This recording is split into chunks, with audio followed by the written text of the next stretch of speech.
But we do have Stephen Wright outside the studio, making his grand entrance. Get him the hell in here. Here's Stephen. Stephen Wright, everyone. Hello, sir. Big How are Boston you, sir? fan. He's got the Red Sox Wearing his hat. Bees hat. I wish I had your Yankees hat on today. We could have a little something going on. I know. It's in the wash, as they say. You guys could have scrapped. Well, Scrapped. I'm going to apologize for being late. Oh, please. Never late. Really? That's your thing? Try not to be. It's like. Yeah, you need to be on time? I don't need to. I just want to try to do that. Just like to be a prompt guy. And I didn't write down the street. Hi, Jim. Hi, yeah. How you doing? Good, how are you doing? See you, buddy. Elbows, I like that. I just saw Stephen Wright on Louis' show. That was good, man. Oh, God giving him damn. advice. Did you put him in a bad position in that episode? That was great. Yeah. Hang out and, you know, live your life, talk to chicks, and it's the most awkward situation. Him trying to mingle.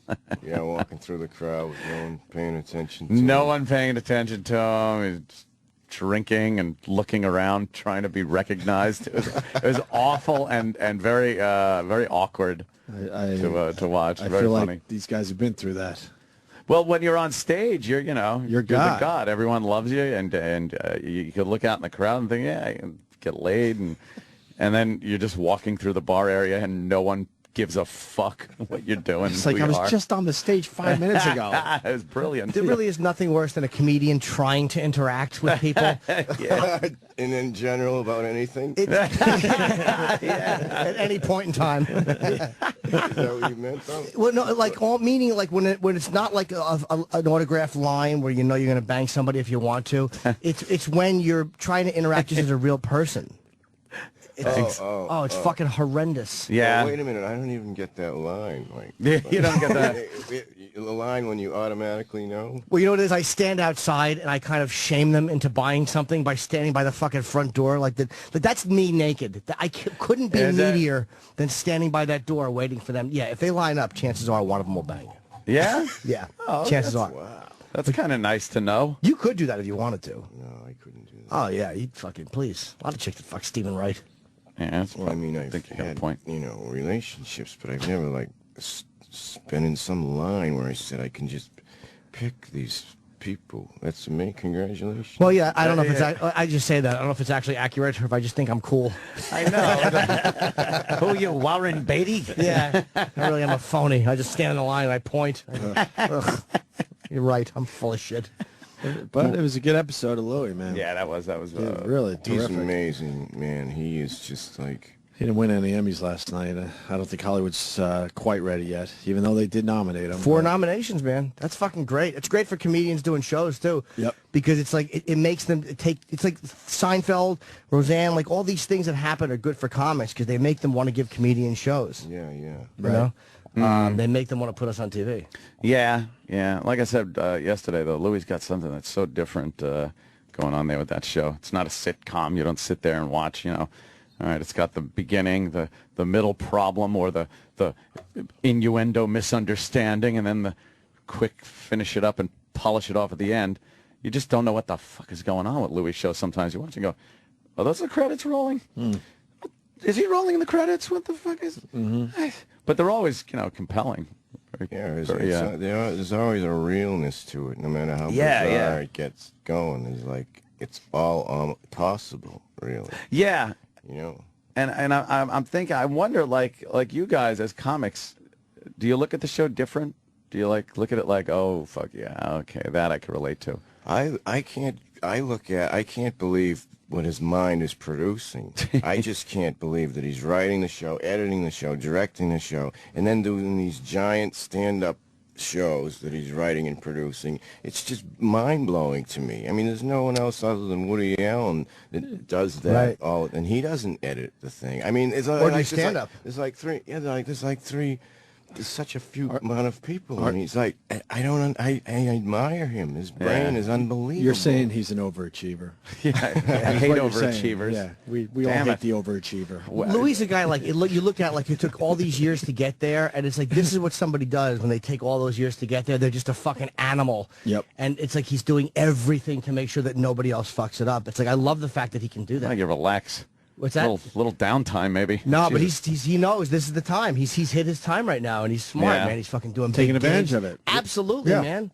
Absolutely, it's what he should be doing. Absolutely. No. And he can write and direct, and it's like most of us can't edit. I can't edit. I don't know how to direct an episode or the sitcom I'm writing. It's really funny. It's like the wacky neighbor comes over every time, and it turns out he's a paroled rapist, and he always has blood on the front of his pants, and it's never explained.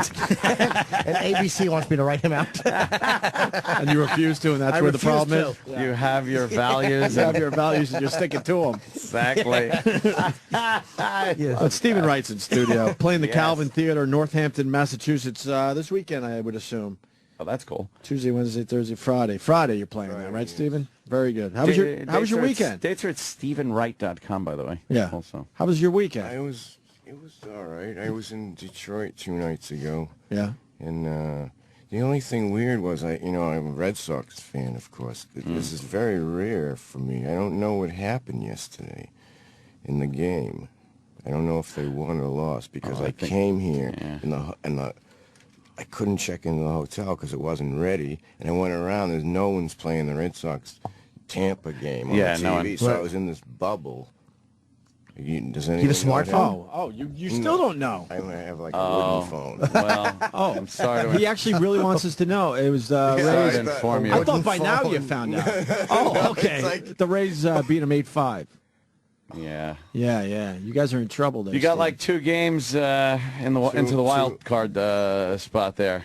You're in a little trouble. Yeah. A little 2 trouble. games. I guess you're 4 behind the Yankees. Well, the Yankees are not thinking about the Yankees, but they're going to play the Yankees this weekend, right? Yeah, that should be a very, very fun, interesting. Because it is an opportunity for, get that full. I like getting that full game up, Like that half a game stuff annoys me. It's like, oh, you split it. This team won, that team won. It's only a half game up and shit like that. I like full game. Bam. Team wins. Full game up. Do you go to games? I go to a couple of games a year. I've went once in the last 10 or 15 years. I never go. Why? Cause I find that most sports, the way they treat fans, like I just hate them. Jimmy used to be a huge Yankees Huge fan. and we watched that change really? drastically in front of our eyes the last 5 years. He now hates sports in The general. majority of athletes I've met, I've despised. Not all of them. Some of them are great guys. And again, they do charity work, and I'm just a fucking needy fanboy who wants a picture. So I'm the problem. It was the Derek Jeter incident. That's turned me, but since then there's been so many. All the Yankees that night were Derek dicks. Jeter refused to take a picture with Jimmy, but then would take pictures with every good-looking Every girl. hot girl. No. I didn't want him to not take a picture. I wanted him to sign a photo of me and him. I had taken a picture with him once. I had a photo of me and him, and he just refused to sign Well, it you went up to him and he said no. 3 times. He And said the word. he goes, I'm busy right now. He was just being a jerk off. And But Steven, it's not that crazy. He had 3 different disguises. So Derek Jeter didn't realize I know. it was Jimmy every time. I even dressed up like Billy Martin. He's like, hey, get that windshield out of here. Get I had it on my head because he was killed in a car accident. I wouldn't think he would be like that. That was not how I would think he is. I know. I didn't either. I He found out seemed the like a hard very way. nice, charitable guy at the event. He was very talkative. And then He just didn't like me. It's okay. It happens. I think the biggest problem that night was the fact that you approached him near the bathroom. No, I didn't. No, that near was the stage. The first time was by the third time was by the stage. The second time was outside the bathroom, and the first time was like, I guess I should have paid to have it signed because it was a charity event, but I wasn't thinking of that. I wasn't trying to get something to sell, and I would have paid $100 to have him sign it for charity. I wasn't thinking. I didn't know I could do that. Oh, that would have worked. Maybe, yeah. But then the girls, they just fucking... That's what Whatever annoyed they me. wanted, Derek Jeter. Yeah, gave them. that's Derek Jeter's line of people that he can get laid with. Yeah. And you didn't fit into that criteria. Well, yes, I did. He just didn't want to. I would have fucked him for an autograph. Boy has needs. Yeah, sure. Why not? And then Steven, just so you know, me and Jimmy were at the Brooklyn Diner, and Randy Johnson walked by. So he ran after Randy Johnson with his camera. I had the camera. Oh, yeah. And Randy, right on the streets of New York, denied him a photograph. And he wondered why all the Yankee fans... But I asked him for a picture with him. It wasn't of him. Like, I'm not paparazzi. I'm like, can I get a picture with you? He's like, no, thank you. He said no. Who says no? Thank you. He ran across the street like fucking Jerry Lewis did in The King of Comedy when Masha was chasing him, And then who just, looking over his shoulder. who just blew me off this weekend? This big, tall, fucking ugly basketball player. Chris Bosh. Chris Bosh, that giant creep in his awful pituitary gland voice. What? Fuck him. What happened? At Fashion Week. Is he on a New York team? No, he's on Miami. He's with the Heat. But he happened to be in the hotel. Nobody was bothered. He was like with a publicist or whatever. He goes, sorry. Fucking. Wait a minute, is that how he talks? Yeah, he's horrendous. He sounds like Brock Peters when he's crying in The Incident. If anybody saw that, Did you tell him that's how he said it? No, I just stood there like a. You go back, you leave, and then walk back. You tell him that. Yeah, by the way, that's you, shithead. You ever see The Incident? Of course he didn't. Why would he? He doesn't know Martin Sheen or Tony Masanti's work. Now, Steven, you don't follow the Pats until what? Baseball's over, or are you a football fan? I started getting into it about 3 years ago. That's it? Yeah, because it just was always baseball. But being all that stuff they did, it just kept seeping in, you know.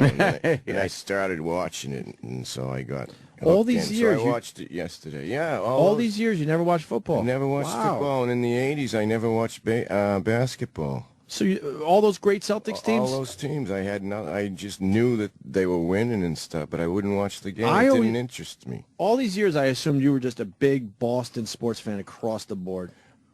Just baseball just Red and Sox. hockey during the Bobby Orr days. Oh, wow, yeah. I was in that store where I got this coffee. Remember last time I was here, I went in there and they told me about the Stanley Cup and everything. Did you go see it? Nothing. Yeah, I did. Oh, good. I did. But this time I was in there and nothing happened. Nothing going on. You had your hopes up for a bon pan. I don't know if I should go back and talk to the management. You need something going on all the time. Look, Man. I was here 3 months ago. In the end, it's just a store, unless the Stanley Cup is hanging out. No, but you kind of look forward to it. Like maybe that's the place where magic happens. And That's no how it magic. was in my head. I was in there like nothing. Yeah, who's here? People in line. What's the event? What's the event? Yeah, just coffee and a Going up to croissant. someone and ask them the event. Yeah, what's going on? Come on, tell me. Give me the skinny. So you're not Bruins, really? I mean, they obviously, won, but Just watched that playoffs this year. Just let me watch this, and I got sucked in and watched that. But just baseball. What are you? I used to be a big basketball fan. Was my main one, but I don't follow the Knicks that much anymore. I'm starting to take a peek again. Love hockey and love football. And I used to be a big-time Mets fan. I haven't been to a game in years. Oh, you don't follow it much either? Nope, not really. Just from a distance, really. But I'm all about the Jets and the Islanders, And even though they've had some bad years, I still am all in there. Yeah. Mixed martial arts I watch a lot. Oh, yeah, and UFC. You're getting into the UFC? Seriously? Yeah, I love it. UFC is getting good. I used to fight. A little too violent. I don't follow it. Yeah, it's just guys. Boxing? No? Guys beating the shit out of each other. The match was the other night, right? Yeah. What happened? Boy. Controversial ending. Oh, it was? Yeah. Oh, yeah. A decision Mayweather people didn't Ortiz. No, it was they had a headbutt, and then when they were going to hug to make up or whatever, the Floyd Mayweather just kind of popped them as they were coming out of the hug clinch. And technically it was legal, but it was kind of a shitty, unsportsmanlike thing. Who headbutted who? Ortiz headbutted Floyd Mayweather, and Mayweather was not happy about it. Here's the actual clip if you want to take a look and Watch see it, because it's like they're all right, hugging because you watch him headbutt him. Like he dove at him like yeah, it's a big that's headbutt. a nasty, dirty fucking headbutt. And I think he just got caught up because you don't think you're going to get away with that. Now the And then ref calls time. He apologized and And then he said he was What is sorry. the penalty for that? Now he's penalizing. You lose a point. He goes, You lose a point. headbutt, point, headbutt. And now watch, they touch gloves. The ref's supposed to start the fight back up properly, I guess. So he puts him over in a corner, and I think he's trying to keep them apart. He didn't really start him. They hug, and bam, he backs off and just. Isn't that hilarious? I find it hilarious. But now that I'm looking at it again, the ref put him in separate corners, and the ref now assuming, okay, now go fight again, and Ortiz went over to And touch gave him gloves another little again. Yeah. It's just a weird ending. Over in general. apologetic. People will be discussing that this for the a end? while. Yeah, he knocked him out. Yeah, he knocked him out. That was knocked him Championship out. fight. Just looks bad for boxing. Yeah. It's almost like if they went to see a stand-up show and the comic did like fucking 25 minutes and then unraveled and walked off. Started throwing glass. Yeah, fucking don't get me. Just drunk and crying at the audience. Kicking people's glasses on the table in front of them. I'd watch that. Yeah, I would Stepping on too. their chicken wings. You ever had a violent incident or no? On the stage, no. No, Have you never ever? after. No, I had an ashtray thrown at me like early 90s, but Yeah. From the audience right to the stage? yeah, and he apologized after. Were you smoking? Was it a courtesy? Hit behind me. Yes, he was trying to help me. He's trying to help He you. apologized? Afterwards. Did he explain why he did that, and then thinking back, he shouldn't have done it? Did he break it down at all? Or Well- did he just say, I'm sorry through that? Well, I was teasing him. He kept talking, whatever, so I kept calling him gay. And that's what you do in 1991 when you're brand new and someone talks. What are you, gay? Talking about dicks. I wasn't very good. And then he picked up an ashtray. He dumped it. I'll never forget. He dumped it and he threw it, but it was plastic and it hit the wall behind me.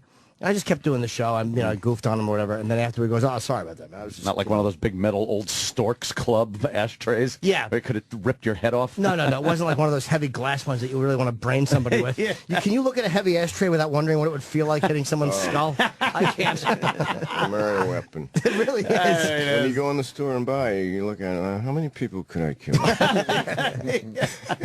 A nice fucking heavy, thick glass ashtray. You can just careen off the back of somebody's head. I give the guy credit for apologizing, but, I don't know. It's kind of like Steven was saying. What does he just come up and go like, hey, I was a dick? Yeah, we both knew what happened. He was like, sorry about that. I was like, all right, whatever. I'm surprised he didn't get removed from the establishment. It was a gig in Lodi, New Jersey. Oh, okay. I've thrown shit into the audience. Yeah, you should start heaving stuff. But you don't come across as a comic that probably has a lot of controversy going on with the audience. Like, people aren't yelling shit at you. No. You don't get heckled a lot. In the early days, in the club days, I wouldn't get heckled, but just people would talk. They'd just be rude. They'd be rude. They're on and on. And I couldn't, like, banter with, they say this, I say. I couldn't do that. Everything I ever said was written in my head before. So I would ignore them. And if they kept doing it, I didn't know what else to do. I would just turn and go, fuck you. and the whole place would laugh because I haven't sworn the entire set. And then it worked every time. But that was my solution. It never ceases to amaze me, though, when I go to a comedy show and to realize that people think it's a whole nother form of interactive entertainment.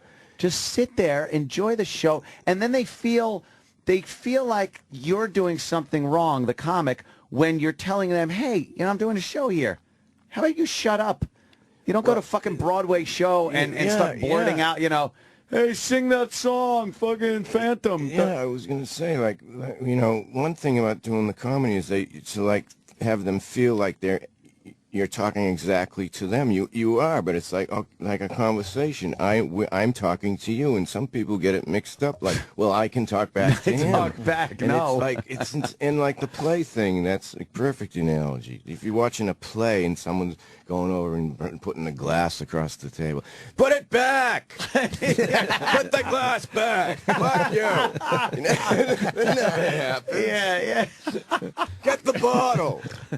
It's just really is one form of entertainment. And where, again, the person that you're chastising for blurting out some drunken babble feels insulted that you are actually telling them in front of a group of people to shut the fuck up. It's stunning. What's worse than the guy who has to defend his mouthy broad? There's nothing worse than that. It's like, don't fucking try to be a man in front of me when you can't shut your fucking date up. That's the worst. They can't control their date, so they get mad at you for crucifying her. Fucking horrible. And you are, by the way, a pro at that. It's honestly, it's just enraging because there's such a lack of there's such a lack of respect what they're doing. It's like we know what they're doing. Sometimes the audience thinks we're being too harsh, but when they're being aggressive and they're trying to derail your set, it's different than when they're just trying to be fun with you. Yeah. The only what's the word? Recourse. Yeah. Is to humiliate them. And boy, does Jimmy do a great job I of was just gonna say, I humiliating. bet you do that unbelievable. I think any comic could, though. Any comedian who really wants to hurt their feelings could. I mean, I've seen it where the guy again, his mouthy chick is blurting shit out, so he's got to jump on the bandwagon to defend her, and then by what Jimmy says about the girl, fucks both of them up. Like, you don't want to hear anyone talking about your girl like that. Good for you. The best is that stunned silence afterwards. Yes. What's better? The whole crowd. No, just a fucking office loudmouth.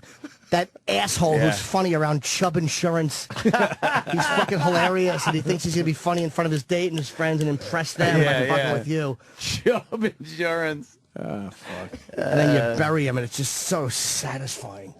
Such a satisfying feeling. Because you know he wants to wreck your night. Oh, yeah, so he can go out and tell his friends, like, hey, here I fucking shut him up. Yeah, he resents you. You should have been there. You should have seen what I did. Really? Are you doing any acting? You're a good actor, man. I'm acting during the day when I walk down the street. Oh, yeah? It's just all an act. No, just stand up right now. Do you, when I don't act for a while, I kind of want to get something, and then when I'm doing it, I'm like, oh yeah, I'm terrible at this. This is why I haven't been doing it. You're good at it. You should be doing more. Thanks. I always feel like when I watch it, I always think it's not as smooth as I wanted. Like, I can tell that I'm like a little nervous. Like, you know what I mean? What do you do when you're nervous? When I nervous? even saw the Louis thing, I was like, it was all right, but it was like I just wish it was more casual. I can tell I'm not as casual as I really am. What is your tell? Like, we all have a tell or something when we're nervous. Like, what is your tell? It just looked slightly off. Like if it was really me and the acting was a stencil, it's like off like that. Like, you know what I mean? Right. It's just a little, not like what the hell is he doing, but just, and maybe people didn't even notice, but I noticed. No, I don't think people notice. You think so? Yeah, I think it's, but that's a normal reaction. I think we all feel that. You're way so super about critical things. whenever you watch yourself but, and shit like that. No, I thought you were great on Louis. How do you Thank I you. thought it you. came across casual. How do you get comfortable in front of a thanks. camera? It's so hard to be. Acting is fucking hard, man. Yeah. It's really hard to be completely relaxed and comfortable and fluid. And the oddest part of it is you're front of the doing it camera. every day. You when you go through life, that's what you want it to look like when you're acting. Yeah. So you're practicing All the time. on how to act great. I'm the greatest actor in the world when a camera isn't rolling. I'm so natural. As soon as that camera light goes on, you You're go. just like, I don't know what to do. What do you do with the hands, your facial expression? Like, sometimes I'll watch a really good actor, and there'll be in a scene where not only is he delivering his lines authentically, but like there's maybe a smirk of the mouth or kind of an eyebrow raise or just some quick little facial expression that's like, did he think about that? Was it written in that he was supposed to do that? Is it something that just happens like in natural life? But to sit there and think about it is almost like thinking about every aspect of a golf swing. Mm-hmm. You can't do that. You got to just know what all the pieces are put together, and then you have a nice natural golf swing. When I talk, you talk naturally. You trip on your words sometimes when you act. I feel like I can't get all the words out. Yeah. It's fucking weird. It's like you said, they're doing it all the time, and then the camera's there, and then you have trouble doing it. It's really weird. And I don't try to act like another guy. I'm just trying, to, just act like you. Right. How would I say this? Can you imagine I have trouble? I'm having trouble saying it how I would say it. Yeah. You would say it, yeah. It's like, I guess that's why people are always doing things like, we want a Stephen Wright type. Not Steve, but we need a Stephen Wright type of person. It's like, well, I'm the guy. But like I'm sitting here, sometimes I'll catch myself like, all right, in real life, I'm talking right now. My stomach does not look good in my UFC shirt. My right hand is hanging off my chair. My left hand is on, and I'm not moving that much. And I'm watching Steven listen, and I'm watching, he's not moving. No one moves when they listen. You're just kind of still and you listen. But it's like if I had to listen on camera, my eyes are open wide. Like, listening. I hear you. You're nodding your head. Mr. Faversham. Oh, look, I forget that the camera's capturing my image. I act like it's fucking Polaroids, and I have to act out each moment. so fucking hard, man. To What you get. say about Polaroids? I'm acting. I forget that a motion picture camera picks up subtleties. I'm acting like it's Polaroid photos being taken. One picture at a time. It's great. It's so difficult to relax, and you seem like maybe because you know yourself, obviously, but you seem to me like you're never nervous. I've never seen anything you've done where I think like, wow, chill. Yeah, man, you See, always Wright's look always comfortable. chill. You're good at hiding it. Sometimes I'm all right, and sometimes I'm nervous, but you can't tell I am. Like, I mean, people think I'm just completely, like, I mean, I'm relaxed right now, but sometimes I can be like this, and there's a car accident in my head. Yeah. And from the outside, you don't see that. Are you? I don't know why that is. He must be a good poker player. Oh fuck! He Man. has no tells, Yeah. this guy. Yeah, you can't tell if he has 3 aces or there's been a death in the family. There it is. Bravo. Are you a yeller at all? Because again, I've never seen you get angry. I mean, but they always say, well, quiet, steady guys. Do you yell in your personal life at all? Yeah, like something goes wrong, like it's spilled some coffee on the kitchen just table. I'm like, oh Jesus, fuck. So it comes out at weird. Yeah, or if something in the sports game, bottom of the ninth, guy hits a thing. I mean, I won't just go, oh, amazing. Yeah, but no, people don't see it because they normally see him just trying to do my acts and stuff. But the difference is you recover quickly. Oh, that lot goes of right us- back? Yeah, a lot of us, we Yeah. lose our fucking minds, and then for me, it takes forever to get back to some kind of normalcy. It looks like it would drop right back to normal. Yeah, it goes pretty quick. Pretty quickly? His anger comes out like a laughing box. It just pops out real quick. yeah. You'll live to be It's gone. 110 that way No because you're kidding, not man. fucking constantly straining yourself, screaming at people. What did I get How angry? about you? What about you? It's nonstop. What, the anger? It's constant. It's like a fucking. forget It's like a about it. Why do you security think? blanket. What? I don't know. I'm afraid without it, I'll be like, as they say, the hole in the donut. What annoyed Jimmy holds a grudge like the JDL. Yeah, it eats away at Jimmy. I was walking. Even as a kid, like in junior high, like. Yeah, I think so. It's just I don't. I don't know. I don't handle it well.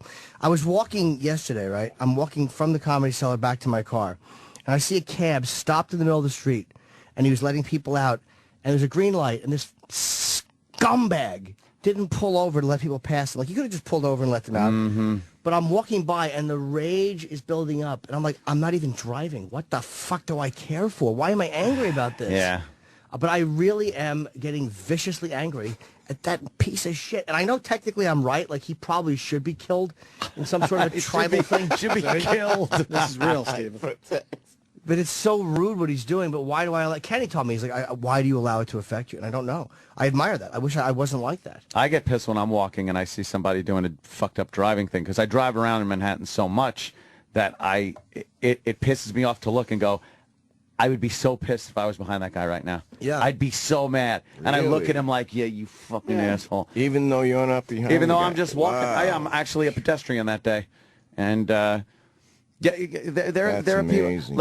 like there are people that they stand off the sidewalk in the crosswalk knowing that people can squeak by and make the left turn or something like that, but they'll just stand there like waiting for the green, you can cross thing, and it infuriates me. I want to walk up to him and go, do you know you're standing in an active lane of traffic? Get on the sidewalk. How about I drive on this fucking sidewalk then and just mow you down? Yeah, things like that annoy me, especially driving things. Are you a beeper Road rage. when you drive? No, very rarely. Very rarely. Like, if somebody's kind of just sitting at the green, you'll just kind of like, come on. Like, you won't get... If it has to go a certain length, not immediately. That's Not true. immediately. Oh, What do you- Jimmy is No, immediate. he's right. Steven's right. That's the way to do it. Are you Jimmy is immediate. You mean that, like when Ali used to say he can shut the light off and be in the Yeah, bed that- before the first? It's like that with the traffic light with you. That's like Norton. Before the red is completely to the human. Like they have a Nova special on seeing the red go down. You're already beeping. Oh, yeah. Jimmy's bad. I give a That's coming from me, second too, man. He's bad. because I'm 5'6". If I was 6'8", literally, my response time now is horrible, but I also know I can get the shit beat out of me pretty easily. Yeah. If I was a little bit bigger, here's how it would go. and I want the tink. Tink is the light change. Yeah. Tink honk! And it's irrational. It's stupid. It's irrational, then why? I don't know. Knowledge is no defense, as they say. I will beep very quickly if I've been behind someone that's driving slow or like an asshole, and they're stopping and fucking up, and it's like the second light and the first light they screwed up at and didn't go fast enough, and I gave him a little time. Yeah, you have a clipboard. I mark it down and go, okay, the blue Chevy, I'm beeping him, but the guy in the white Ford, I'm gonna give him a little break.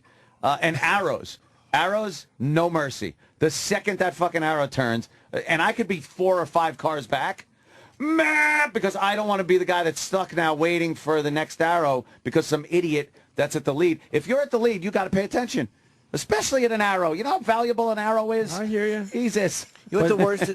But go ahead. No, go. No, it's just he's dying over there, Stephen Wright.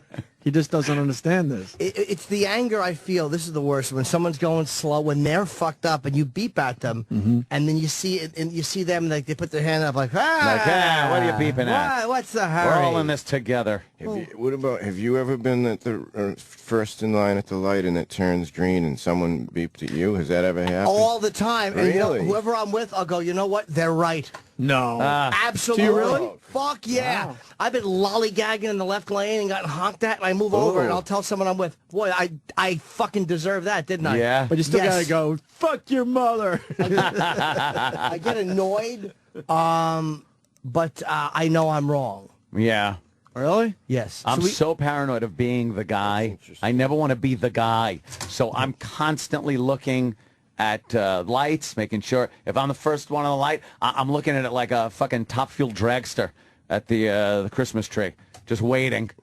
Green button, and I go. Yeah, but I've been fucked up before, so I have to realize that. We have. Can you sit there, and we're gonna put Tony Bennett here because he's coming in now. You know Tony stay Bennett? with us? Stay. Yeah, I can. Of course. Can I? Wait a minute. You just asked me if I could move so Tony Bennett could sit in here. Yeah. And I'm not on acid. Is that what okay.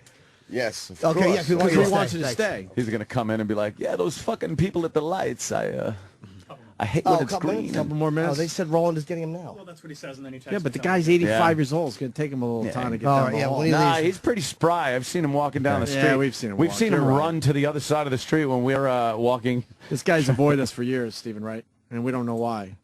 This is his first time in here. Yeah, we used to broadcast on the streets of New York from one studio to the other, and we would always just see him every day. And we would try to get him on mic, and he would and freak out and like cross the street when he shouldn't be crossing the street. And How would you see him every day? Where was I don't know, man. I guess that was his routine, whatever he was doing. It's like, where's Tony going every day? That's the same place. Yeah, he lives or works in Midtown. He's So probably he's going smart. running or something. Was He's he always an like a iron worker? sweatsuit or something. Yeah. Yeah, he's Yeah. up there on a fucking I-beam. To the gym every morning. Oh, he's going to the gym. Thanks, His gym Kenny. was on West 56th Street. Jeez, really? Oh, amazing. Guy that's still working out at that age, How right? creepy is that he just walked in and knew that? I know. Kenny Yeah, just how do you knew know that? where he was going. How do you know where his gym He was? would do 200 sit-ups. It's just creepy that he walked in the studio.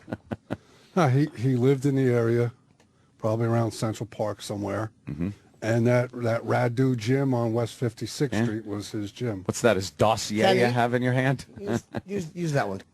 Here's one. Creep. Because Steven's going to be moving over there. And Steve, I understand that he doesn't like talking into something right after someone else. I respect Oh, that. yeah, I would too, I'm yeah. kind of like that, too. Like, I don't like to fucking talking on mic right after somebody else Kenny does has something. really bad breath, is what Jimmy's saying. No, not at all. Kenny's No, fresh and literally, clean. I don't and like clean. talking into a mic after anybody else does for a second. So it's like as a courtesy if someone's going to move over there. That You is don't want true. someone blabbing into it right before. Oh, now see, you this is the telling guy us you to don't move want now? talking.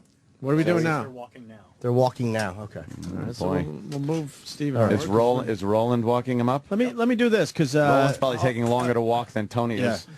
Tony Bennett's walking down the hall, so why don't we take this opportunity to say Stephen Wright's going to be at the Calvin Theater, Northampton, Massachusetts on Friday, and a bunch of other dates here. So go to StephenWright.com. Now Atlantic City in November, very cool. November 4th.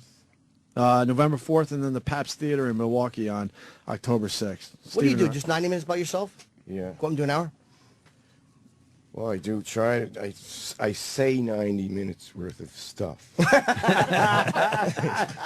what I mean? Sometimes it's 78 minutes. Sure. That's great, man. Because of the laughs at your order. Yeah. Can somebody help Steven fix his chair? This poor bastard is trying to. It's like a fucking. It's a ladder chair. Who the fuck was in that chair last? Yeah, it's just no. That's not comfortable for a guest. Thank you. Jesus Christ. This place. Wow, this is very exciting to have. I know, this Tony legend coming in Tony here. Bennett. Yeah. I guess he's got duets too. Yeah, I met him. Yeah. He's coming out tomorrow. Yeah, we played one of the tracks with Amy Winehouse. You ever get nervous when you meet someone famous, Stephen Wright? Sometimes, yeah. Like who? What? Who got to you? Oh, Johnny Carson, Bob That's a Dylan. big one. Bob Dylan's a huge one. That's a biggie too. Look at Tony Bennett. All Bennett, class. everyone. All class.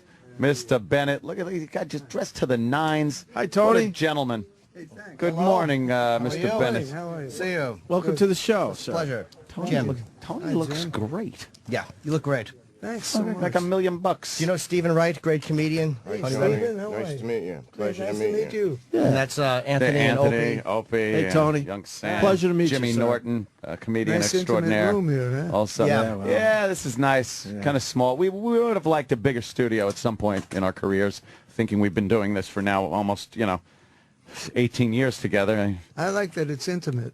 You like the intimacy of it all? I do. Years ago, I started out, all entertainment was intimate, Sure. Dean Martin and Jerry Lewis and Frank Sinatra, all the great artists that when they first started out, we only worked in nightclubs that had only 750 seats. It was Liberace who said, I'd like to play Madison Square Garden. And they said, are you crazy? And he tried it, and it worked. And every business executive ever since said, Yeah. wow, what a business. Let's go into big stadiums. Right. And the whole music world changed, and entertainment changed in the big stadiums. Wow. Did you guys man, know I about can imagine. Liberace back then? Like, would you guys talk among yourselves and go, I think No, yes. Turn it off. you guys knew Knew what? that he was gay, gay. What? He still mumbling. doesn't know. Did you know he was gay back then or no? What's?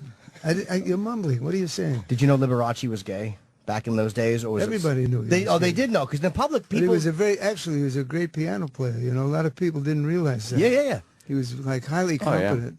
But Yeah. people Yeah. didn't know in the public. A lot of people had no idea. They just thought he was flamboyant. And I guess it was something people in show business all knew from being around him. I don't think it was show business. I think he was ahead of time.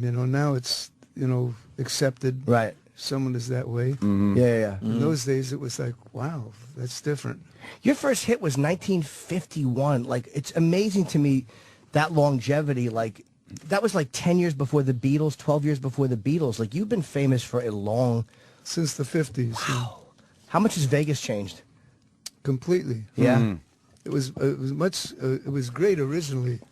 The underworld built it with the Mormons, and the Mormons owned the land, and the underworld came in, and it was by the underworld I mean Jewish and Italian Businessmen. and they invented this tremendous idea, and it worked. Right. Did you like the way the quote the underworld, let's just say, the way they took care of talent compared to... Absolutely, much better than the big corporations. They are, right? Yeah, the big corporations are big, but they're uncreative. Everything has to pay for itself. Like even the dining rooms, the rooms have to be filled up and all that. Whereas the underworld was just pretty relaxed about, hey, we're making a lot of money, so let's just let everybody have a good time. Yeah. So do you miss those days? Telephones were free. All lunches were free. It was a very relaxed kind of thing out there. I bet you Right. got a lot more personal service as far as I guess now it's got to go through channels and management and board of directors and stuff, where it probably in the old days it was one guy saying, yeah, sure, make sure Tony's got that. Well, you're absolutely right. I mean, I remember very clearly I was playing in a big nightclub there, and I wasn't doing business. It was before my big record of San Francisco, and I felt so bad that I wasn't doing business, and I went to the big boys that own the nightclub, and I said, I feel very bad. You don't have to pay me this week. They said, get out of here. They said, don't worry about it. We come in, we're listening to you anyway. You know, there's just a few people. And then all of a sudden my record hit of San Francisco, and it got packed and everything like that. Yeah, but, I mean, yeah. They were very nice about, you know, come on, just go and entertain. Don't worry about it. Now, we may someday ask you for a favor. This day may never come. Was Jimmy goes, huh? I didn't understand that. It's Didn't understand it. bad Godfather reference. It's actually a good one, man. the music business back then too. It's like, has that changed for the better or the worse? Because it seems like artists are kind of harder to screw over now than they were back then. Like, I think record companies took advantage of a lot of artists. Isn't it harder to do now, do you think? Like, is it better for the artist now or no? Well, it's better financially. You're playing big stadiums and everything, but it's not as creative. The original music of the 50s and before the 50s was a tremendous era. When you get to the 20s, 30s, and 40s, way before my time, but you had Irving Berlin, who was Mr. America. You had George Gershwin. You had Cole Porter, who was better than anybody. You had they came out of silent films, and when talkies came in, you had Fred Astaire introducing all these great songs written by those great men, and Broadway. And there was a higher level of great popular music that will never go away. The corporation will say, well, that's old music. This is new. We're going to sell you something new. But it's not as good as those songs like Night and Day, or They Can't Take That Away From Me, or Let's Change Partners and Dance. Those songs will last forever. They're part of... We've actually fed that music to everybody. I perform all over the world, in Asia, in Japan, in China, Australia, in Europe, and everyone in the world loves the music from the United States. They love those songs. So that's what we've contributed to the world. No other country's ever done that. No, I mean, what's the number one song in Germany? What's the number one song in Norway? Yeah. No, Right? Yeah. But in our country, we just gave the greatest popular music to the world, and people love us for that. Now, are you also, because I get teased a lot, but I'm a legitimate Lady Gaga fan. Like, I like her, and I don't like her to be ironic. I really think she's good, and then people have said that you like her as well. I think she's fantastic. Oh, good. I met a lot of performers in my life, and there's something about her that's very, very intellectual and very spontaneous and very talented. She sings beautiful. She plays great piano. She knows how to dance. But more than that, she reinvents herself almost on a nightly basis. I've never seen that. Usually if someone is good, you say, boy, she's good, or he's good, and they're good, and that's who they are. She keeps changing herself all the time, and she's very creative. And you did this, the CD coming out now. It's called Duets 2, and it's available tomorrow. Excuse me. It's in stores. You can get it on iTunes. And we played the single before, a great thing you did with Amy Winehouse, which Body and Soul. She has such a great old school. She had a great old school. It's not old sound. It's great. See, when you say old, I'm telling you that music is not old. It's great, and it's always going to be good. Yeah, Jimmy. In other words, if you hear Nat King Cole today, or Frank Sinatra, they've been gone for 22 years now. Yeah. Nat King Cole over here. Now, 50 years from now, you listen to that record, it's not going to sound old, because they did it right. I should say, yeah, maybe old school is the wrong way to say it. It is a wrong way to say it. It's more, I should say, a great classic or vintage sound. Like, you don't hear that in a lot of modern performers, That's that type of, like, Billie Holiday type of She has sound. an old soul. Yeah, maybe that's Like what an it old is. soul, possibly, right? Yeah, I mean that in a complimentary way. It's much more intellectual music. Everybody knew how to read music in those days. You know, there was an army of musicians that all lost their jobs and had to go into mathematical jobs of some kind, you know, insurance salesman or something like that. When it changed, it was a major change in music, and for the worst actually, because the music was at a very high level. you know, the great bands of Duke Ellington and Count Basie and Stan Kenton and Woody Herman. They had tremendous musicians that all really knew how to read music like the back of their hand, you know, and they just understood it.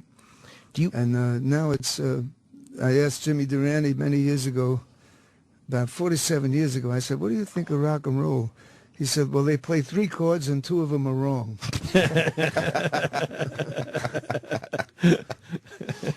Are you,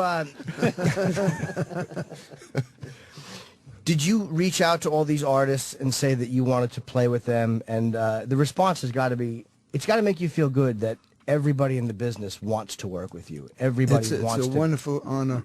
My son was responsible for creating this album, and he reached out to all of them, and they said, yes, let's do it.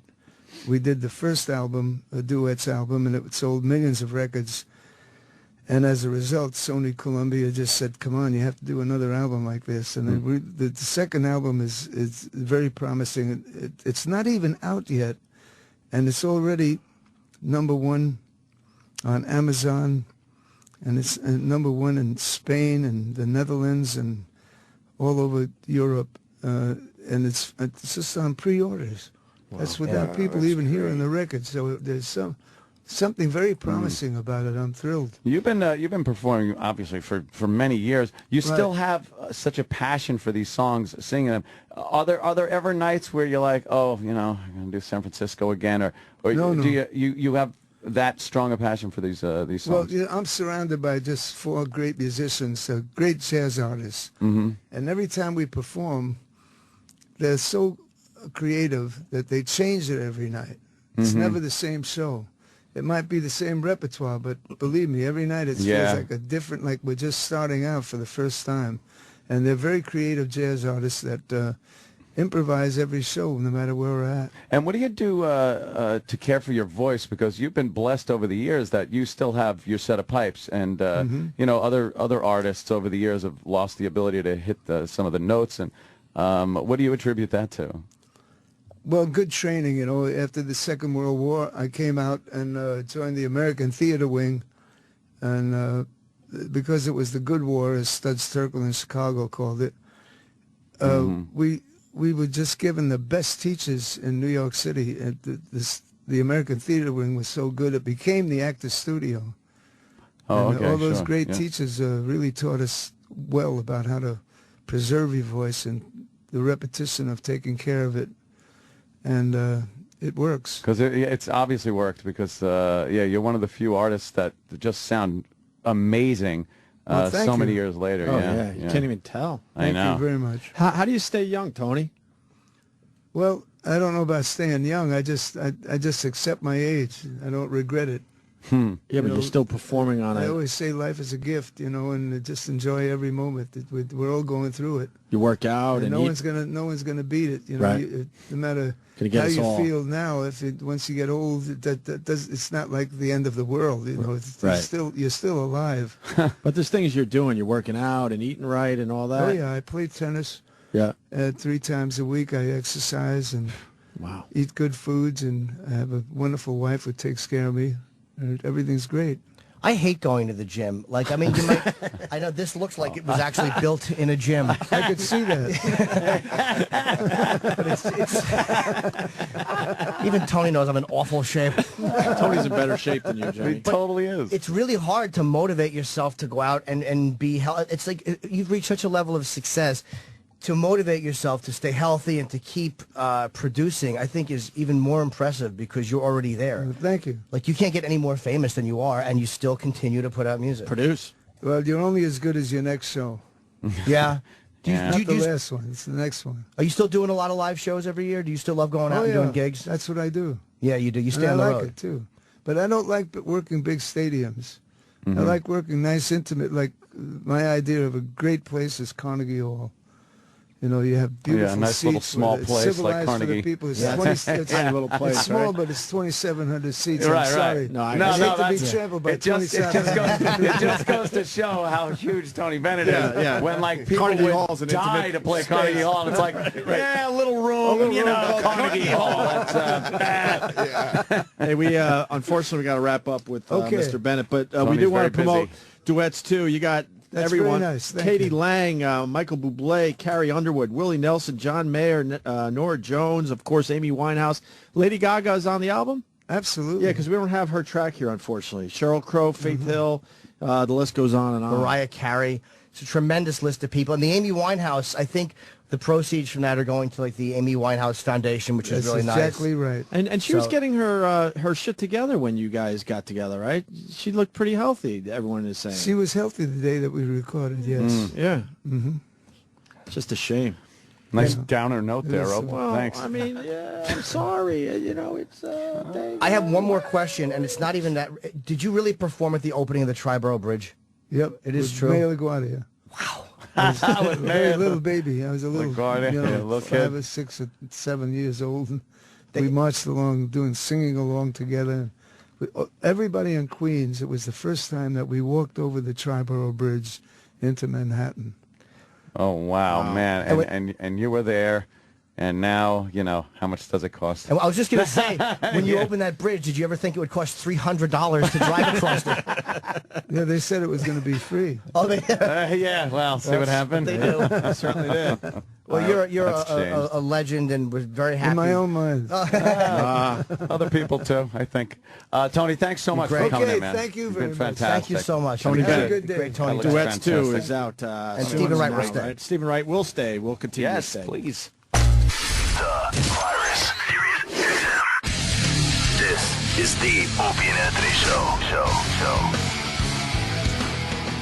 Wow, man, that was pretty huge. Tony Bennett in our studio, and we're sitting here trying to figure out if he's the biggest guy we've ever talked to, as far as longevity and just overall fame. And as far as being famous, right. Like he could go anywhere in the world, Yeah. and people will go, that's Tony Bennett. Yeah, Stephen Wright had some great observations about the whole thing. I mean, Yeah, Jimmy did a great job, too, Yeah. talking to him. yeah, we just talked to a guy that had his first #1 hit in 1951. 1951. That's what, 11, 12 years before the Beatles hit.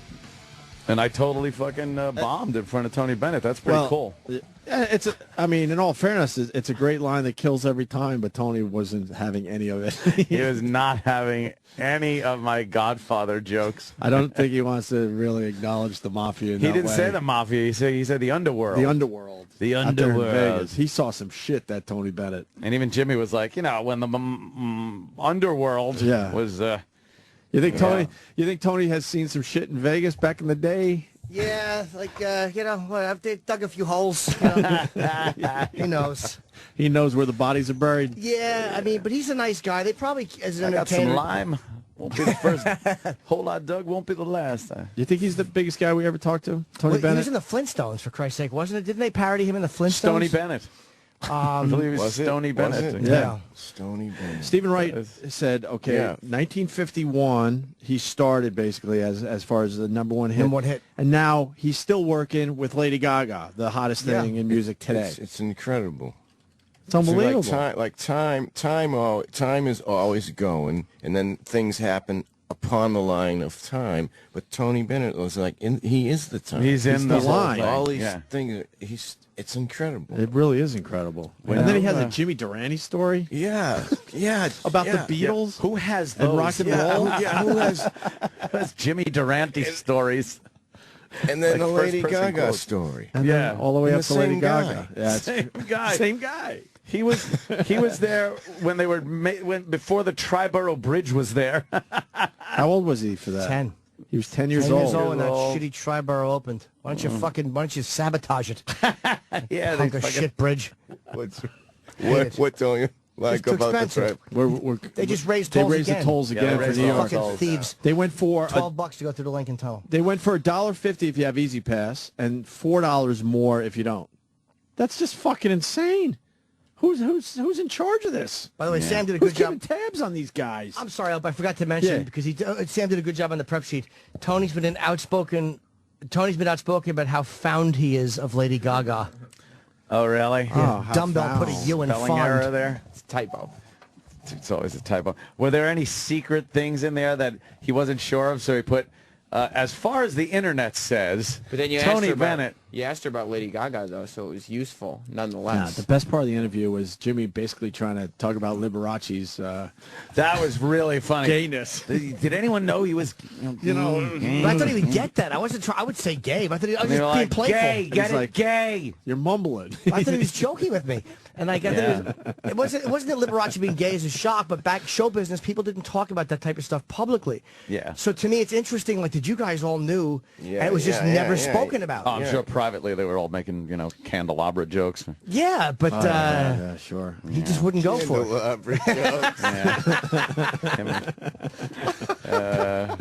Just The be reason- awful. It's the reason all the candles are melted. Sitting there at the Brown Derby, laughing along with fucking Uncle Milty Yeah. about Liberace. Yeah, Rock Hudson just quietly goes to the bathroom while they're all joking. Like, come on, guys, don't be so judgmental. Of course they knew. But for Yeah. some reason, the public didn't know. They weren't educated enough yet, I guess. Yeah. And not willing to accept it. By the way, if you only knew how hard it was, and I really mean this, when he goes, he played the piano wonderfully.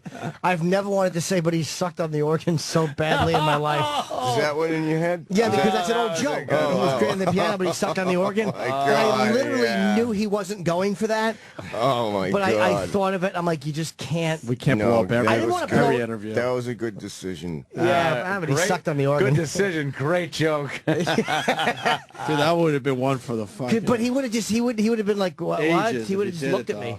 When he said Nat King Cole, and I went, Nat King Cole, Nat King Cole over here. I saw Jimmy turn away and start like he would not look at me. He makes eye contact when he talks to you too. Tony Bennett makes eye contact. Yeah. Which is good. He's a very aware. His hearing is probably decent. Mm-hmm. Yeah. Oh, good. That's a good time for my accountant to text me while I'm on the radio. Why? He doesn't know when you work. Got to be a thrill. Yeah, what was the Nat King Cole thing? He was talking about like other artists he'd worked with over the years, and he said Nat King Cole, and there's a line from Goodfellas where Pesci is with his chick in the restaurant, and she's talking about how Sammy Davis Jr., she could see how a guy could go for a guy like that, and he goes, hey, but next thing you know, I'll be sitting with Nat King Cole over here. It's something like that. So I said that, and I know Jimmy caught it because Of course I did. I saw the corners of his mouth go up, but he's trying to just look at Tony without like laughing in his face at that point. They had to hate though deep down. I would love to have. I don't know if he would admit it, but there had to be some resentment when groups like the Beatles came along. Like there had to be, because those guys were very good singers, Sinatra, Yeah, but it yeah. kind of wiped them off in a pop culture way. It pushed their genre to the background. pushed them to the background. I I knew mean, a it guy, never went away, but the popularity certainly was hurt by it. I knew a guy that was in a doo-wop band that was like friends that used to come into the bar my mom would work in and stuff, and still like his band would get together and do some shit and at these little shitholes around Long Island. That's nice talk. And it was shitholes around Long Island. And he talked about how he hated the Beatles. Like, oh yeah, they wrecked music. Music was great, and like he thinks to this day people would still be going do up and do ba ba ba ba ba bang a da. That shit was. It was part of musical history, but I don't think people were still going to be doing that now. Yeah. It wasn't for the Beatles. I think the Beatles have proven themselves, by the way, at this point in time. Yeah. You know, It's it's funny. a fad. Jesus. That's the guy, we always talk about royalty in music, and like McCartney, we saw McCartney. He's a guy that kind of trumps anybody in the room. When he's like, the two of the Rolling Stones were at the show, and it was, I've said this on the air, but all these celebrities were there, and McCartney didn't introduce any of them. He just goes, all non-celebrities clap for all celebrities. Like, he doesn't give a fuck about any of these. Like, they're all beneath him. He's On the some, biggest in the room, yeah. But Tony Bennett's a guy that could be not impressed when McCartney came in. And McCartney would probably be like, Fawning over look Tony at, look at Bennett. him with Probably, he reverence. would, Yeah. Fawning. Yeah. Because even I though can he's not, see that. he's not no rock that's and roll guy like Chuck Berry, but still, he Put would it that probably way. be fawning over Fucked Tony up. Bennett. Can you believe he's 85? Fuck. He looks fucking amazing. I wanted to say 85 years young, Huh? and then just make that face like we all know. How do you do it? Yeah. What if I make 100? Yeah. And hey, how many kids you got? How many? Oh, yeah, the best. Scene in My fucking favorite Casino. scene in fucking Casino during Aces High when he goes, how many kids? And who was that? Bobby Vinton or whatever? Paul Anka? Paul Bobby no. Vinton? I think Yeah, I think it was Bobby Vinton. was Bobby it? Vinton, I think. Yeah, Bobby And he goes, Vinton. how many kids? He goes, we have 8 children. And De Niro puts down his cigarette and then gives that horrible, who gives Horrible, a shit who applause. cares thing. But he had to put his cigarette in the ashtray next to his mic, and he's like, looks around like, yeah, right.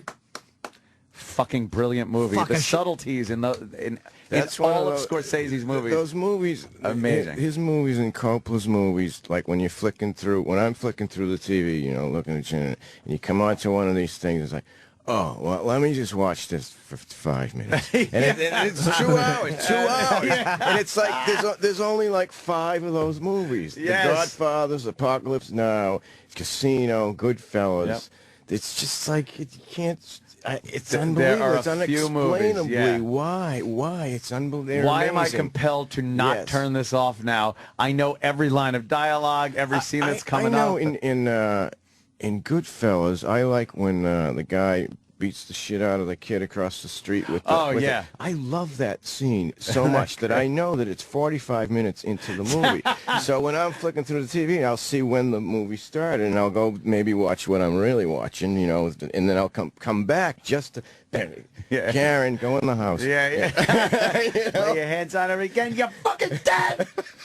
And just the way it sounds when he's cracking him with the fucking butt of that gun. Yeah, the way the guy says, you have a problem. Yeah. And he doesn't even get to the end. Yeah. You got a problem? You want something, fucko? Yeah, fucko. And he just breaks the bridge of his nose open and keeps hitting him. And the guy's getting lower and lower and lower as he's beating him. It's a fantastic scene. I think we talked to that guy once. No. No, we talked to the guy that Which actually one? said, we were doing a call-in thing. We were like, the most famous person that's listening to us right now, please call us. It was when we first got to New York. And we wanted to know, like, who the most famous person was. And this guy called in and he goes, I'm in the scene where the guy gets the shit beat out of him. Okay. By that, he goes, I'm the guy in the background that goes, don't shoot. Oh, interesting. And I was like, holy fuck, you were in Goodfellas, We dude. talked to that guy. That's fucking cool That's as awesome. shit. I go, you had a speaking part. I knew it was something to do with that. Don't scene. shoot. Yeah. His dumb Love friends. it. I love that. Oh, it's fantastic. They're a part of the fabric in a weird way. I hate to say it like that because I sound like a fucking Aunt Nancy, but I mean, they are part of, like Cuckoo's Nest I Can Never Turn Off, or yeah. any of those movies. I guess Platoon's another one that I love to watch a lot of. Yeah. Definitely, yeah. can't turn that off either. Which one? Platoon. Don't touch my right. girl. Yes. There it is. The Come on, greatest that- turn it off. I Why just would you gotta hear it. confront him with that face?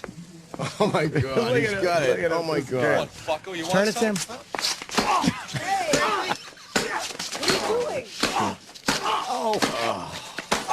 How many times? Or my fucking mother. If you touch her again, you're dead. Oh, He gives him another. don't shoot. We talked to that guy. We talked to him. Oh, did he beat the piss out of him, man? Yeah, this fucking matching brown jacket and slacks. And the way Leota walks back, still all pissed. He's got like his fucking still his pissed. Jimmy Norton just saw something on the street face that he didn't like. Yeah, but he did something that Jimmy Norton would have done. He acted like a man. Jimmy Norton would have pretended he didn't know and just fucking... You all right? I wish you would have done that to her after she fucking wrecked half the scenes of The Sopranos. I know there are women like my best friends who would have gotten out of there the minute their boyfriend gave them a gun to hide. Go to another Dr. Melfi scene, you're fucking dead! I gotta admit the truth. It turned me Oh, you on. got something Turn else? me on. Yeah, Steven's actually got to go. We got to get Steven out of here. Let's plug Thank the you game. so much. Yeah. I'm glad Pleasure, you're hung, Steven. man. Steven, That always was a lot of fun. Sorry we Yeah, interrupted man. you with this shit. Yeah. Stephen will be the Calvin Theater in Northampton. That is that Friday. this Friday? Yes. This Friday night. A great comic. And just go to Stephen Wright. It's WRIGHT. Stephen Wright, STEVEN Wright.com. And all of his dates will be there. Atlantic City, Borgata, November 4th, too. That's Grandma. Oh, that's very cool. Thank you so Borgata's much. great Great round. seeing you Steven, guys. anytime, man. Happy to see you, Okay, buddy. Always thanks. love having you Good in. seeing you. Go Sox, by the way. Hey. I'm not, Yikes. you turn around and shocked. No, I'm Yeah, serious. that's I'm not a Yankees fan.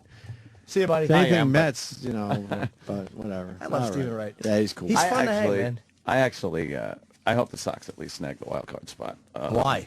I don't know. I kind of like that whole Sox Yankees bullshit. To tell you the truth, I know it's redundant. It's every year for the most part, but it is kind of one of those big. I like watching a playoff game with the Yankees and the Sox. Hey, someone's reminding me that Don Rickles, also 85 and also from Queens. Really? But Don Rickles looks more 85 than Tony Bennett does. Tony Bennett fucking doesn't have an ounce of fat on him. You know what's fucked up? Tony Bennett, you ever see a person that's too old to wear suits anymore? They just look like the bags And there's a on little dandruff bones. on the shoulders, Yeah, and they're yeah. a little wrinkly. And The they're- suit doesn't fit right they because they don't have shoulders anymore. They got like a Right, right. skeleton Yep. that they're trying to put a sleeve on. He fucking came in with a tailored fucking designer suit. No dandruff on and the looked, shoulders. if I may use the term from the day, he looked fabulous. Full head of hair. Full head of fucking white hair. You know what happened with Tony Bennett, though? Like, years ago, he looked like that. Like, years ago, he had the white kind of hair and everything. He's one of those guys. So it worked well for him to kind of look older years ago, because now you look at him and go, bah, that motherfucker hasn't changed. He got to an age and then just looks that way for the rest of his life. That's it. Good for him. But see, Rickles, Good for him. Rickles still fucking doing it, huh? Yeah, Rickles. We got to get Rickles I said that already. in What are here. you, dumb? When you said that to Leno, I fucking howled. What are you, dumb? What are you, dumb? He's fucking the greatest, man. We got to get him in here somehow. He only does Letterman. I don't even think he does Howard. I think he just only does Letterman when he's in town. Really? Like, yeah, he's one of those guys. He's just got his... Fucking Pesci beat him over the face with the phone. I don't know. He was very nice. It was one of my fucking... It's one of those highlights that go in your mental reel. Oh, yeah. Was after he saw the bit that I did, and he was the lead guest. It was not this time, but the time before, and I walked off. He goes, "That was good, Jim." And he was just, Nice. like, that's fucking Rickles. Is that? Yeah, that was a great one. That's cool. That was a great one. All right. Tomorrow on the show, What do we have on the program? we got audio from Bobo's date. Do we get a tease? Can we get a tease? A little tease Because action. I was actually all You know what? weekend, I've been wondering about this. We might be able to squeeze this in, actually. And I kind of want to We can hear... go through this shit. Because I know Sam was on the date. You were the chaperone. Yeah, I mean, if you just want to do a tease, I'll tell you what track to play. Hold on, let me see. I was gonna say to him, "Hey, how do you breathe with your heart when you left it over there in San Francisco?" We could do this. San Francisco. We could do this Thanks. now. Is that mine? Yeah? Yeah, we could do the whole thing now. Okay. All right, It's let's just 6 do it. minutes of clips. Let's start it then. What happened was the Bobo dating game turned out to be all right, I guess. It was great. By the way, I don't acknowledge Bobo on Twitter, and I can't even tweet that. I can't even tweet that I don't acknowledge him on Twitter, because then I'm acknowledging him on Twitter. But just so you know where I stand, I don't acknowledge why Bobo would you? on Twitter. Even And I fucking re- Iraq blocked him finally. Yeah, but that's And I because know a lot of people, like, they love fucking with Bobo and all that on Twitter, but just leave my name out of it. I don't want to read all Bo those tweets was bothering anymore. all of us all weekend because E-Rock kept fucking with him. Oh, is that what was happening? Yeah, Iraq is obsessed with fucking with him. And I got upset because he wasn't very appreciative after how the date went. he wasn't. He was insulting the show. Yeah, but that's because E-Rock told him he wasn't going to be allowed back on the show, and E-Rock was going to delete all the audio clips to Bobo. That was after. Why did he like the date? He didn't get laid. Why would he? Exactly. He thought he was going to get some kind of action, right? Yeah, he thought he would at least get a little something, and then... And he thought more, though, with victim number one, that he Yeah. was going to get some action. But, of course, since that's the girl he wanted, we had picked victim number two, But who despised and in the end, they were the same girl, but he's too stupid to understand that. Neither girl was going to kiss him, hold his hand, Right. fucking yank his pud, make it. Nothing was going to ever happen with either girl. I think victim number one would have been a little more sympathetic to his retardation Although than victim number two was. Victim number two, once she got out of the studio, was very nice to Bobo. She Yeah. was a fabulous conversationalist. Oh, that's nice. nice. Was she hot? Yeah, she was a lot... And now victim number one was allowed to tag along, I heard? Yeah, we put her at because some of the other guys wanted to go. Oh, that's... So I said, Oh, you know... they liked victim number one. The vultures did they? wanted it. they Well, I they said- all thought Some they of had the a shot. vultures were What did she circling. look like? Let me see victim number one. Wait, Sam, who thought they had a shot that they went on the date? Paul. He was working on her. Paul was working it. Good for Paul, though. She was definitely cute. But Danny and Travis also came along. I think they wanted to just see the date happen. Yeah. Maybe undermine but I anything had them that was going on. I had them sit at a different table as to keep the That's romance. good. Keep the romantic thing going. I understand. And we got photos on our Facebook page, Opie and Anthony. Is it Opie and Yes. Anthony on Facebook? Yes. And Okay. boy, how comfortable Bobo looked in those pictures Did he? of him with the girl. Yeah. And how many times is one guy going to fall for the same fucking bit? The you've been him? banned from the show bit. Thousands. Holy Every shit. time. No, I autism. had to hold him. What? I told him on Friday when he came back in tears because once again somebody told him he was banned. I don't know who told him. I said Bobo. to come back on the Bobo. show? Shut up. Bobo, I usually don't take these calls and you're on hold all morning, but I got to ask you, Bobo. Yeah. Why do you, Bobo, fall for the same fucking bit so many times? There have been times I've never been sure if things are pranks or not, but I guess realized that this was a prank. Bobo, I told you No, how why many do you times? fall for the exact same bit numerous of times. I don't even know the number at this point. I would guess 20 times. 20 times we've told you you've been banned from the show, and every fucking time you end buy up in into tears. It. I don't know. I guess that scared part of me too much overwhelmed me. I guess that I was sending him private messages so nobody could see. It was private on Twitter that said, Bobo, just stop this. E-Rock was fucking with you. Yeah. You're not banned. You never are banned. You always come back when we need you. I hate the show. I hate you guys. By the way, victim number one, her consolation prize, invitation to the next compound party. She was very excited about that. She was very asked me excited if you were about being that. serious. I was being serious, absolutely. So she's going to get an invite to the next compound party. I was told, though, she was pissed that she lost this contest. Yeah. Like, The she brunette wanted the money. Who won? the blonde did. Is the brunette look like a goer? Yeah. Yeah. Yeah.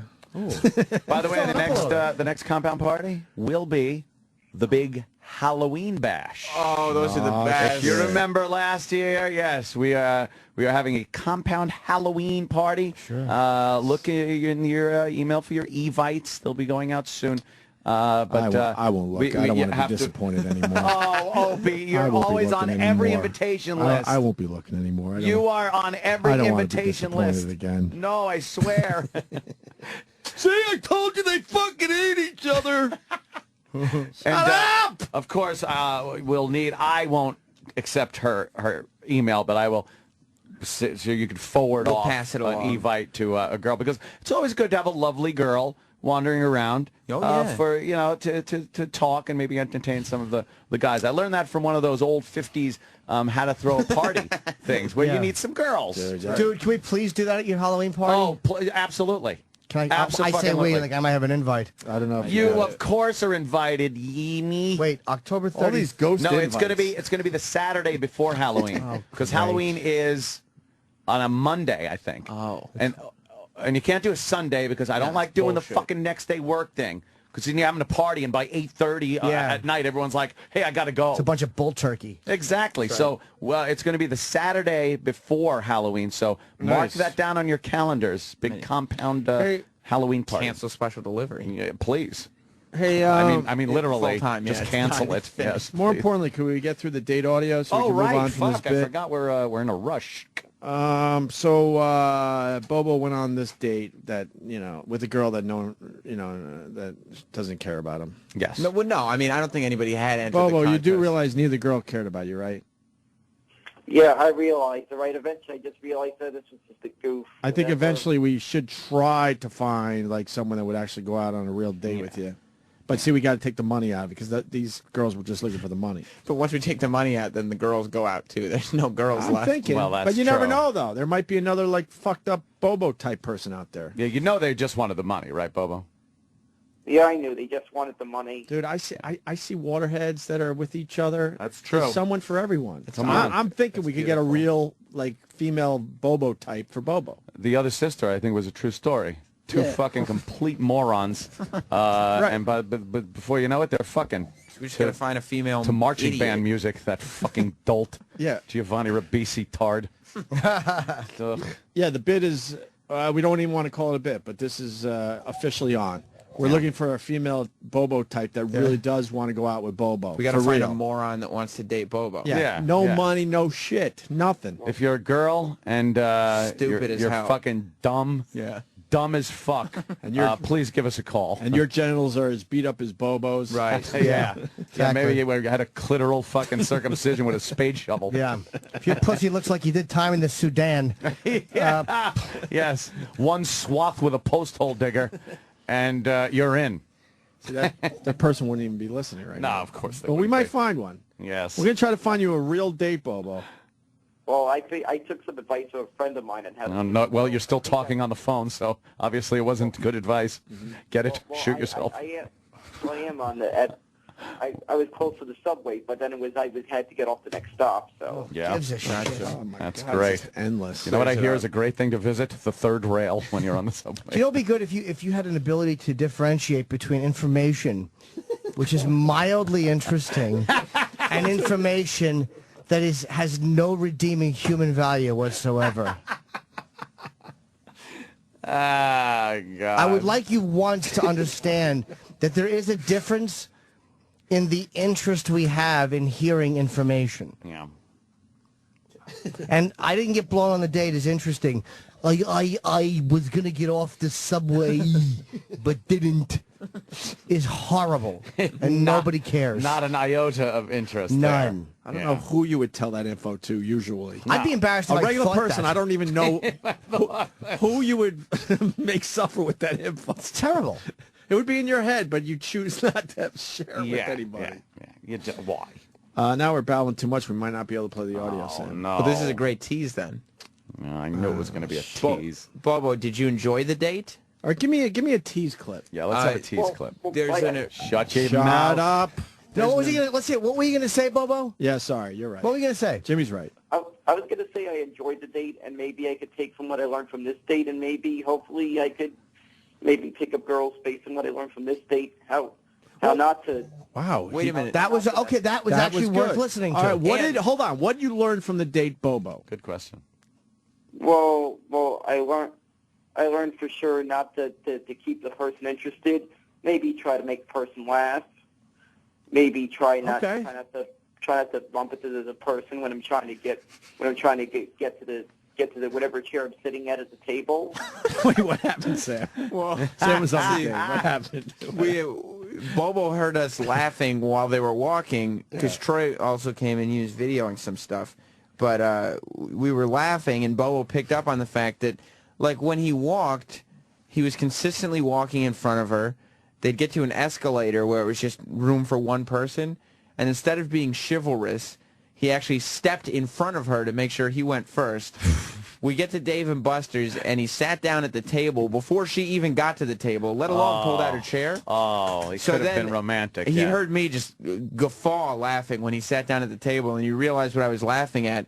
So he jumped up out of his seat and actually pushed her out of the way and then pulled her chair out. But she was pushed. She was pushed so he could do the right thing. That's hilarious. But, Bobo, the good news is that the girl that you wanted to win, Courtney, just got invited to the compound party, so I guess when you're there, maybe you could hit on her. True. Yeah, there's been I saw some chatter on Twitter about this dolt actually attending my Halloween party. Yeah. No. What? This doesn't happen. I'm sorry, Bobo. You won't be getting an invite.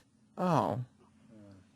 I'm fine with that. But Pat from Lunaki goes, and Big A goes. And the girl Bobo who wanted a date with Bobo is going to be there. She's going to go. The girl wants to date Bobo, and she's going to be at Ant's house. Pat from Lunaki is great. Fucking Big A, great, fun people. What do I need? Fucking this guy just lurching around my house like a ghoul. Hello, Anthony. Where's the soda pop? But people would like to see Bobo at the compound. Not me, and I own the place. So fuck. Owner reserves the right. She's a right. I'm just seeing. She's cute. She's very cute. What is it, Bobo? Ooh, look at that laugh. That mouth open. Yeah. Oh. Stephen S. from Bayshore just made me dry heave. Oh, And it takes a lot. It really does. Yeah. I got a strong will. He writes, where can you find a girl who will be willing to, I just updated, fuck. Okay. Who will be willing to suck the cream out of Bobo's nose boils? Oh, Jesus. Oh. Bobo, you have nose boils? Do you have nose boils, Bobo? No. Yeah, No. right. All right, what clip are we playing as a tease? And then we'll have the rest of the audio from the big Bobo date I think tomorrow. the perfect tease clip would be his Chip impression. He started randomly doing Chip at the table. I think we were referring to the waiters wearing the same clothes. Yeah. And all of a sudden, Daniel Chip Curlin came out. Well, that's his attempt at making people laugh. Right. Making his date laugh. Now, some humor. keep in mind, we found out earlier and was told to Bobo that his date didn't listen to the show. Right. So she doesn't know what the fuck. So it's a Chip impression with the context of who Chip is being completely removed. So why was she here? She doesn't listen to the show. Her uncle listens. Uncle pimped her out. Ah. Yeah. Her uncle's a big fan, and he was very proud to have her on there. And she's kind of win cute, the right? contest. Oh, yeah. Yeah. Yeah, I wouldn't mind giving her the old. They both had very different looks. That's a kiss and a hysterectomy, by the way. Sorry. but they were both cute. They both had very different good looks. looking. Yeah. Well, here's Bobo doing his chip impression. I hate myself. Jim, you look good. I saw my picture with Tony Bennett. I literally should be killed by Al Qaeda. Fat pig. Every day we can Ugly guarantee fat that pig. Jimmy's going to look down at his, And just at his stomach. And Yeah, you just- should have seen me in the he hotel. squeezes it and he yells at it. You should have seen me eating fucking chocolate-covered almonds after Leno. Congratulating himself, piggy boy. Yeah, good job, fat pig. They are delicious. They're fucking raw. Dark chocolate? Refreshing? Holy fuck Dark yeah. chocolate No, covered regular chocolate almonds? Yeah. I ate those Luna bars. Which ones did you get? What, the one with the For a chocolate? lunatic. The chocolate powder or the chocolate?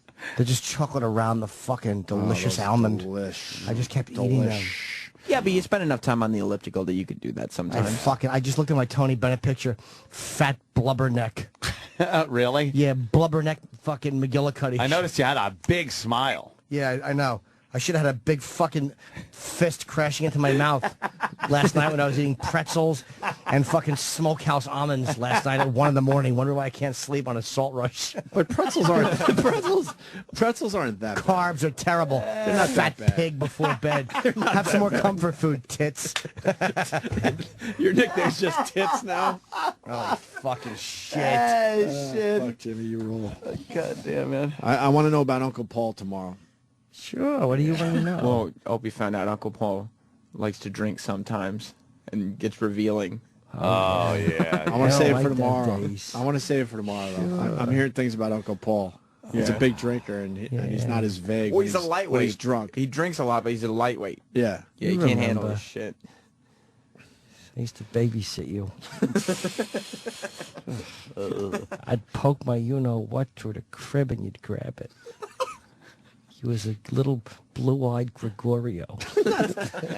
Can you molest someone else today? Why does it always have to be me? He was the cutest one. Can we take turns being molested by Uncle Paul? Always. Why is it always me? Why is it always me? Uncle Paul likes you. But it has to be me every really time. does. What about Travis or Sam or Anthony? Young Yeah, Anthony. I had Wow. I With his told doe you, eyes. Come on. Him and his brother would play the game. Undie the flip? peenie flip. I said, go ahead, flip your peenie. Yeah, that's right. I remember hearing about the peenie Sure. flip. And his mother would take pictures. Take pictures when he was in the tub. It's horrible. Yeah, and then the court said she had to leave, so she went with a Jewish fella. Is that what happened? Oh, God. Here's the other thing. Bobo doesn't laugh at anything. So No. why is he even a fan of the show? He's basically... No, Do you ever I do- laugh? Yeah, I do. All right. I was just trying to be not to interrupt you guys while you were talking. I don't understand why you and Stark and Patty listen to this radio show. Yeah, because they neither never one laugh. will ever laugh, and when they're here, they just stare at you. When amazing shit's going on the show, and they just stare. It's like, how do they ever become fans? I have no idea. Have you never heard me when I'm at home? I'm laughing at home. Give us a laugh. How does Bobo laugh? Because I don't know.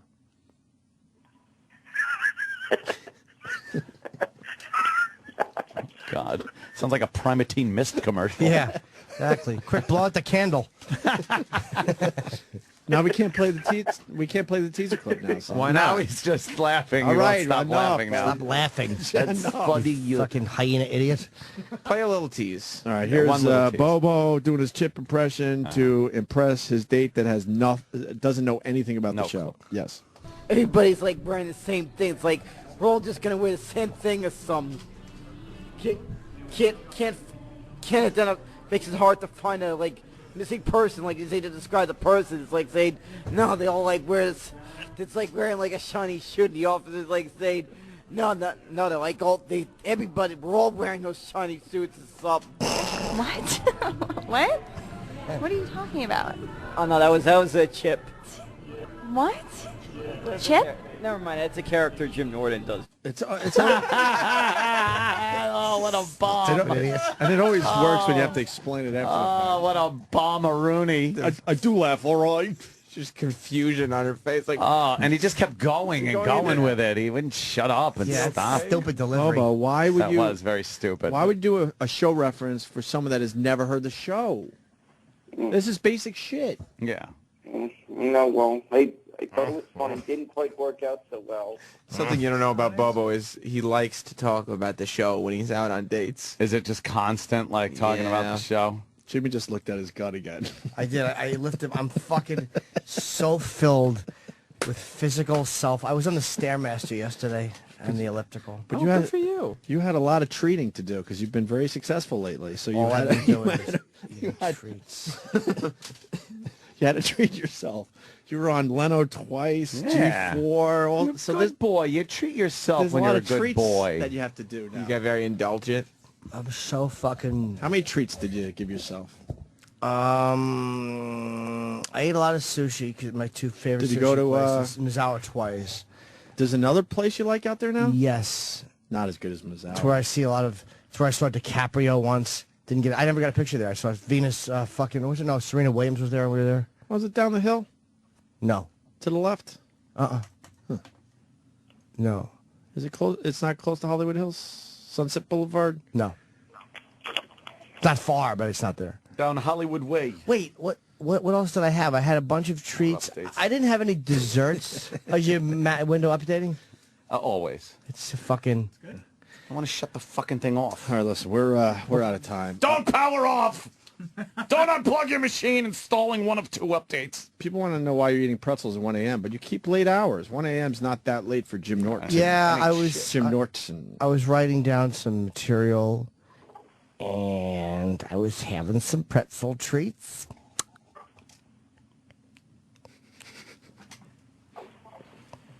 And I decided to have some smokehouse almonds.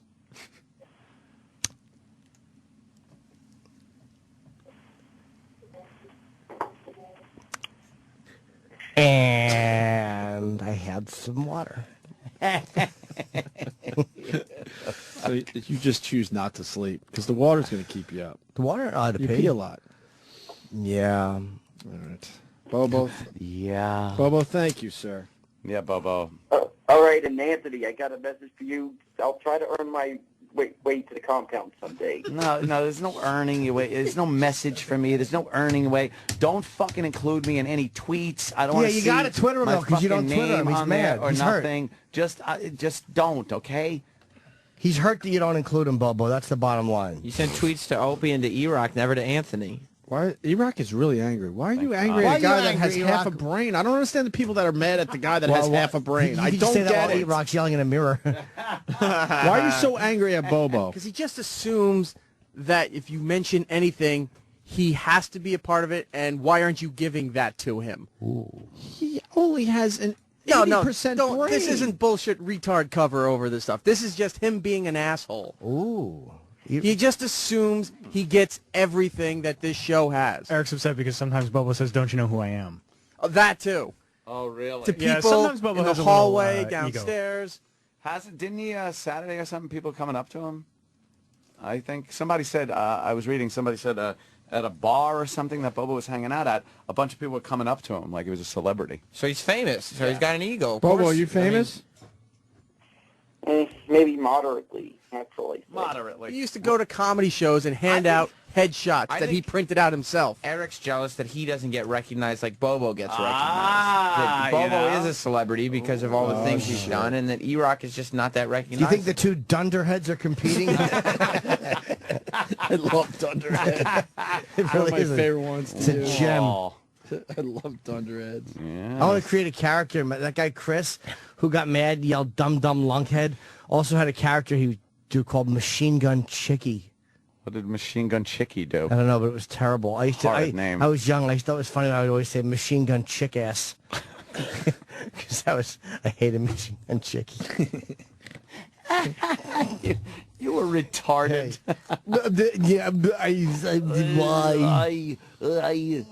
Right. So Bobo annoys you?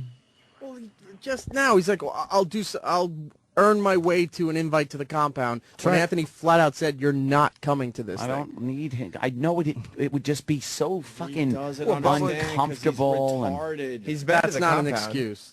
I mean, that's yeah, he was Retardation, once. unfortunately, is an excuse. That's because Keith the cop thought it would be funny to call him, tell him to get on the train, go to the train station near my house, and then Keith picked him up, blindfolded him, put a bag on his and head. put a bag on his head, and drove him to my house so he wouldn't know where I lived, and then like let him loose. It was funny. Oh, it was funny as fuck. He's harmless. When I had to drain my pool because he was naked in it. What about when he was running around your backyard nude? Yeah. Was he really? Yes. It was the greatest night of my life. I'm so upset it was tonight. That's kind of funny. Times when we touch. Bobo, you remember when you were naked at Anthony's house? Yeah, I remember You that. stop I don't grumbling. I don't remember that day. I'll help you toad it. Remember that day. So you were naked, Bobo? Yeah, that was something a long time ago because I... All right. Hey, Bobo, what are you doing with that story? I aims to bore you with it. He's terrible. Yeah, boy, I'm not hear boring stories like this. What's wrong with it? Ain't got no point to it. He ain't queer funny or ha-ha funny. All right. Let's go home. Yeah, we're done. Exactly. Bobo, go fuck yourself. Yeah, later, Bobo. Or have All your right, brother I'll do it. speak to you guys later. Maybe. Twitter, Anthony, please. Yeah, you got to send him a tweet if you want to go to the party. Yeah, beg. I'm not going to bother you on Twitter. Oh, shut up. Just do it. No, it's fine. Oh, UN General Assembly. Yep. Ah. President's in town. Uh-huh. Yeah. Roland's just trying to say Ahmadinejad outside. I wish we had fucking had a recorder going for that one. Ahmadinejad. That's mine. Oh, is that Anthony's? Or they gave it to me? Roland gave it to me. Who wants my Star Wars? I do. Does Anthony have his? Oh, everybody does. There's 4 people raising their hands. What? Now you got to pick. Those are mine. What's my choices? Don't touch my shit. Paul, I'll kill you. Erock, Sam, and Travis. Iraq, definitely not. They should earn it. Okay. How about they earn it tomorrow? It's between Travis and Paul. Why not me? Wait, he just gave it to Paul. That means he didn't really want it. I didn't wanted say it. I was giving it to Paul. It's between Travis and Paul. How come not me? The honesty. Well, Paul wasn't reading my mind properly today, so I give it to Travis. I I was trying to do a Tony Bennett bit, but he wasn't reading my mind properly. Ah, you're right. You know what? That cost him. The whole bit was to play 4 seconds of Tony Bennett and go, okay, that's enough. But Oh yeah, he it didn't fucked really up happen. that. Right, he bad. sabotaged you, and you don't like it. What are you doing with your Star Wars? I'll watch it. I want to see the first 3. I've never seen them. I'm not. If I don't like it, I'll give it a try. Oh, I might have some Star Wars fans in my family. Take it back from Travis. Sometimes when we touch. Family's more important than coworkers. We're practically family. Blood We spend is- so much time together. Blood is. Thicker No. than something. Ooh, I like the smell of a Your good... family's gonna get pissed at you, Ope. They're gonna be like, "You serious?" You know what's sad is I would give it back to him right now. You should. No, enjoy it, Travis. He's not gonna watch it. You enjoy it. Enjoy it. Thanks, Opie. Forget the family. It's all about you. Exactly. Yeah. Be selfish. I yank it out of your hands to look like the asshole that I am. Mics are still on. Turn the mics off. No, don't turn them off. Leave them on. Oh. Come on, we need that Opie radio. That Opie rage. Opie rage. Go home, James. Bye, Opie. Bye, Jim.